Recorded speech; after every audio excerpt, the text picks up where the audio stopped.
अस्सलामु अलैकुम वरहमतुल्लाहि वबरकातुहू। हक अल्लाह अल्लाह मोहम्मद मदार जम पिर सामदार आँखों को रोशनी दिलों को करार आओ मेरे प्यारे भोले मदार दम मदार बेड़ा पर। अजीजान मिल्लत इस्लामिया, मेरे लाइव होने की वजह यह है कि अभी अनकरीब आप तमाम हजरात को मालूम है कि 26वीं जनवरी आने वाली है और उसी 26वीं जनवरी के रोज़ हमारे हिंदुस्तान में एक फेस्टिवल मनाया जाता है। मैं मेरे शाह समाज व दीवान समाज और बड़ौदा गुजरात व हिंद को एक पैगाम देना चाहता हूँ। बड़ा एक दुख है मुझे कि एक तारीख को भुला दिया गया है, जिस तारीख को मैं आम करना चाहता हूँ और आपको बताना चाहता हूँ कि 26वीं जनवरी जो है सरकार सैयदना मजनू शाह मलंग मदारी रहमतुल्लाह अलैह के नाम से मंसूब है।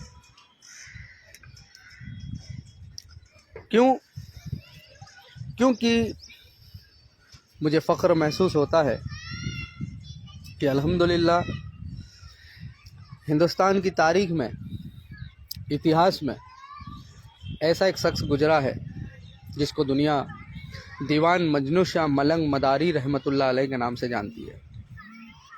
ये वो शख्सियत है जिसने सबसे पहले हिंदुस्तान को आज़ाद करने के लिए मुहिम को चलाई थी। मैं आज से आपको 300 साल कबल पहले की मैं बात बता रहा हूँ। 1763 से इसका आगाज़ हुआ था। वैसे आम तौर पर हिंदुस्तान में एक बात बहुत ही मशहूर है कि 1857 में सबसे पहली जंग आज़ादी हुई। ऐसा नहीं है। 1857 से कबल 1763 के अंदर 80-90 साल पहले ही इसकी बिंगल को फूका गया था, जिसके अंदर हजरत मजनू शाह दीवान ने इसकी शुरुआत की थी। आइए मैं आपको तारीख के इतिहास के पन्नों की तरफ मुतवज्जो करूं, आपको बताता चलूं कि ऐसा क्यों हुआ है और ये बताता चलूं कि क्या ज़रूरत पेश आई थी जिसकी वजह से हजरत मजनू शाह मलंग को इस मुहिम को चलाना पड़ा। वजह यह थी कि मैंने अगली वीडियो में भी इस पर वजाहत पेश की थी कि दीवान व दीवानगान व शाह समाज व फ़कीरों के पास पहले से ही तकिए मौजूद थे और तकियों के साथ साथ उनकी ज़मीन व जागीरें भी थी। जब यहाँ की हुकूमत को ये पता चला, अंग्रेज ईस्ट इंडिया कंपनी की हुकूमत को ये पता चला कि हिंदुस्तान भर में सबसे ज़्यादा अगर प्रॉपर्टी किसी की है तो वो ये शाह समाज, दीवान समाज व सिलसिले खान मदारिया के हस्तूक में है और उन्हीं के खानवादों के पास है। समझ सकते होंगे कि इतनी सारी प्रॉपर्टी जब शाह समाज वालों के पास हैं तो इस पर ईस्ट इंडिया कंपनी ने एक मुहिम चालू की कि जितने भी तकिए, दरगाह, कब्रस्तान व शाह समाज वालों के पास जितनी भी ज़मीनें हैं, जागीरें हैं जो इनको विरासत में मिली हुई है, राजा महाराजाओं ने दी या खानकाहों की जगहें हैं, बहुत बड़ी बड़ी जगह, तो उन पर उन्होंने कब्जा करना शुरू कर दिया। जब इस बात का इल्म हजरत मजनू शाह मलंग को हुआ तो मजनू शाह मलंग ने एक बिंगल को फूका और बिंगल को फूकने के बाद उन्होंने अपने शाह समाज के अंदर एक बेदारी लाए, मुहिम को चलाया और अपने शाह समाज, कबीले, ख़ानदान वालों से ये मुखातिब हुए और कहा कि अगर हम इन अंग्रेज़ों के सामने नहीं लड़ेंगे तो ये हमारे हिंदुस्तान हिंद की धरती पर जितने भी तकिए हैं, जितनी भी दरगाहें हैं, उसकी ज़मीन व जागीरों को ये छीन लेंगे। इस मुहिम को आम किया आपने। एक दिन ऐसा आया, आपने 5 लोगों को लेकर के इस मुहिम को शुरू किया था और 5 से 50 हो गए, 50 से 500 हो गए और 500 से 5000 का लश्कर बिल्कुल रेडी हो गया, तैयार हो गया।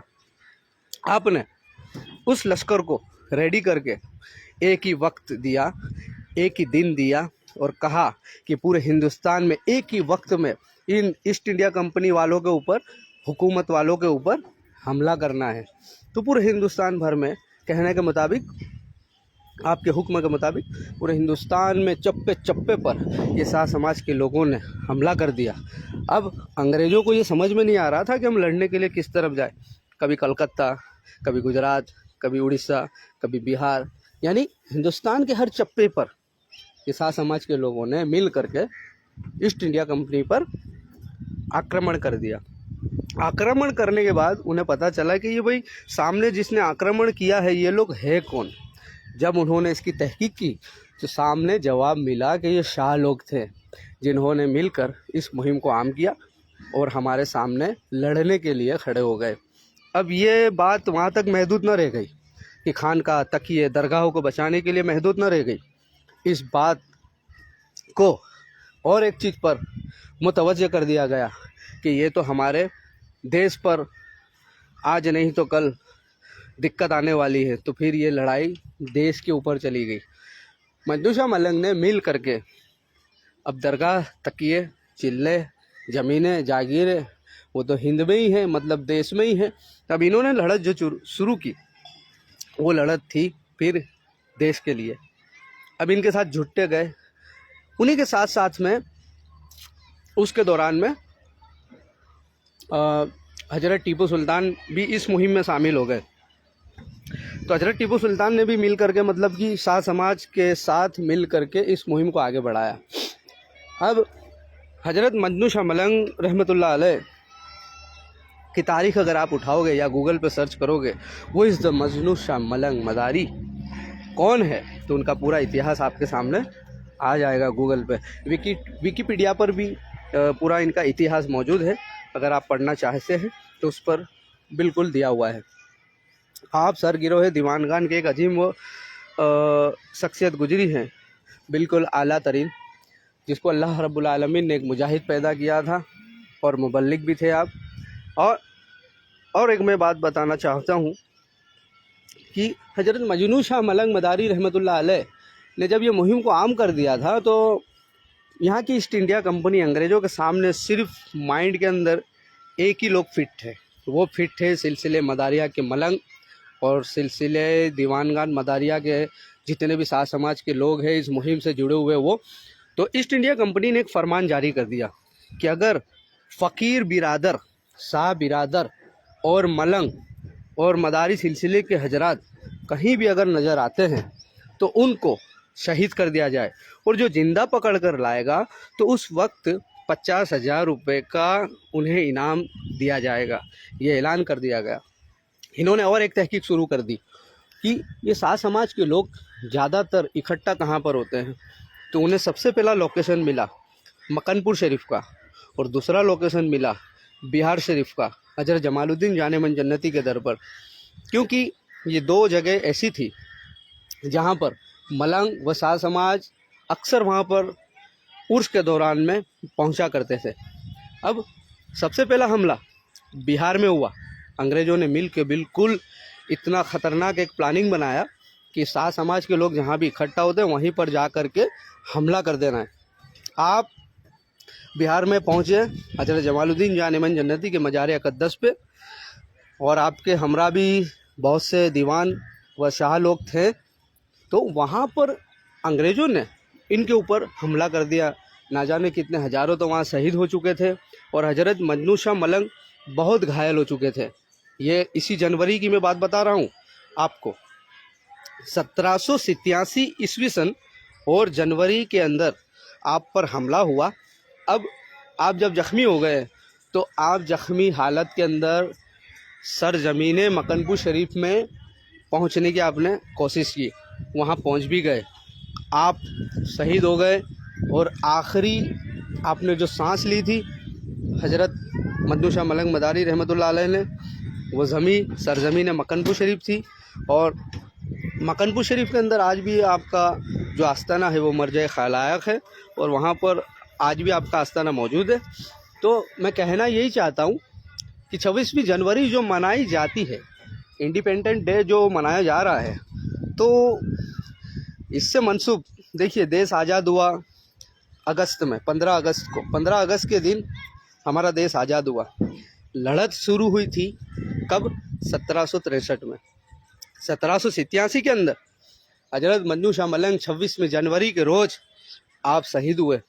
उसी दिन को आज भी हिंदुस्तान में लोग मना रहे हैं, मगर लोगों को ये पता नहीं है कि 26 जनवरी क्यों मनाई जा रही है, इसलिए मनाई जा रही है और किसकी वजह से मनाई जा रही है। तो मैं कहना ये चाहता हूँ कि ये मैसेज को ज़्यादा से ज़्यादा फॉरवर्ड करें, लोगों तक पहुँचाए, ताकि लोगों को पता चले कि साथ समाज का योगदान क्या है।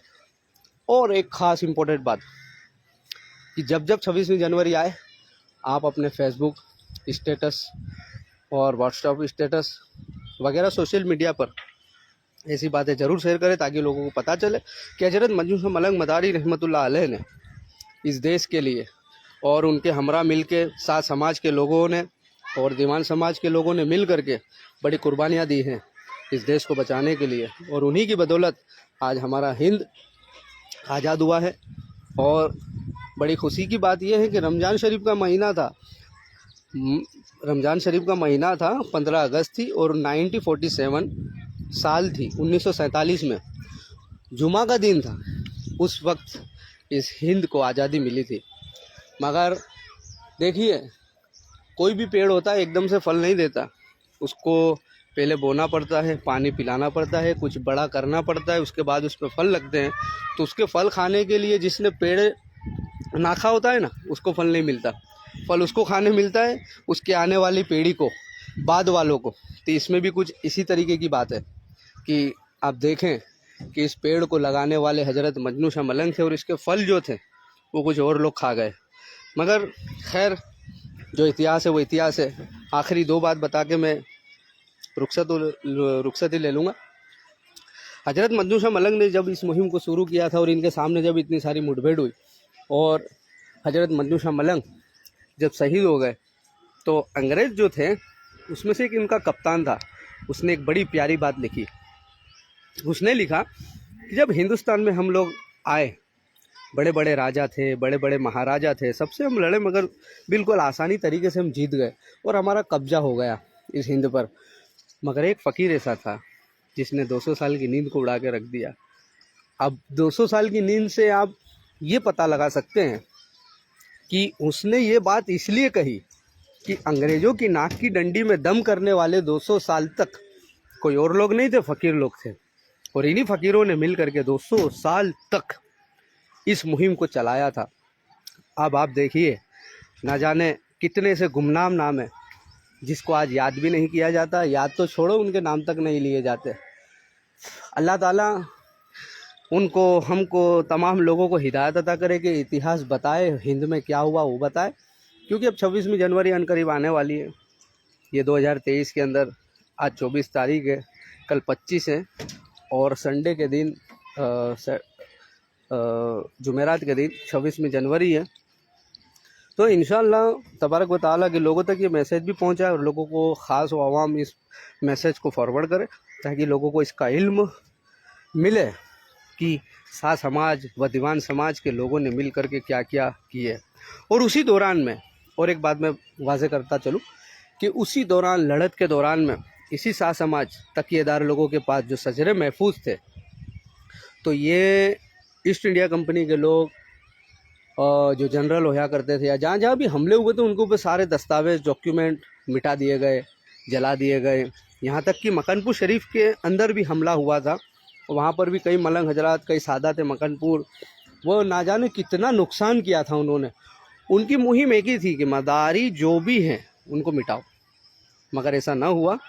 मिट गए मिटाने वाले, वो कोई ना रहा।